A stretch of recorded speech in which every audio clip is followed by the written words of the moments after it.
New Zealand has ended public consultation on the installation of road signs written in English and the Maori, the country's indigenous language. The topic has become a political battleground ahead of the October election, but experts argue the debate raises questions about racism.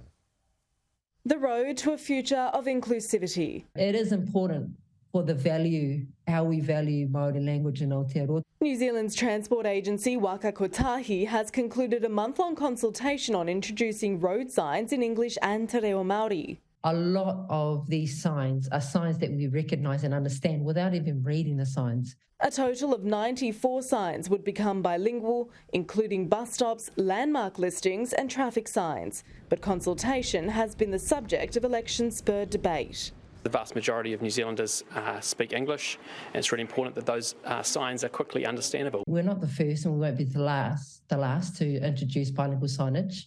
Abroad, bilingual signs are common. In Ireland, they were introduced in the 1960s. In Wales, it's been a legal requirement of the Welsh Language Act since 1993. Both countries were consulted during initial discussions. We know that the wide use of bilingual signage in Europe and other places overseas, Canada, that this is safe.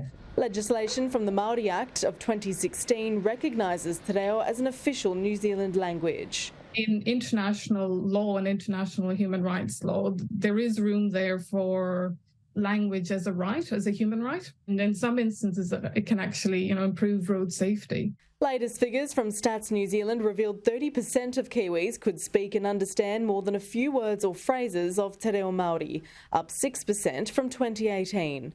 Te reo is commonly heard and seen across New Zealand. It's also part of the current school curriculum. Younger New Zealanders are much more familiar with it. It also might explain why there's been a huge surge in adult te reo language learning courses, which are at capacity across the country. Bilingual road signs are a feature of life in so many countries. It's time we had them here. I think it's absolutely fine. I do find it confusing. As long as it's in both languages, I think we will have to get used to it. I think it's a great move forward. I don't mind them at all. It's not like anywhere in the world that we've been, and we've been to a lot of places, so we certainly think dual language on road signs, go for it.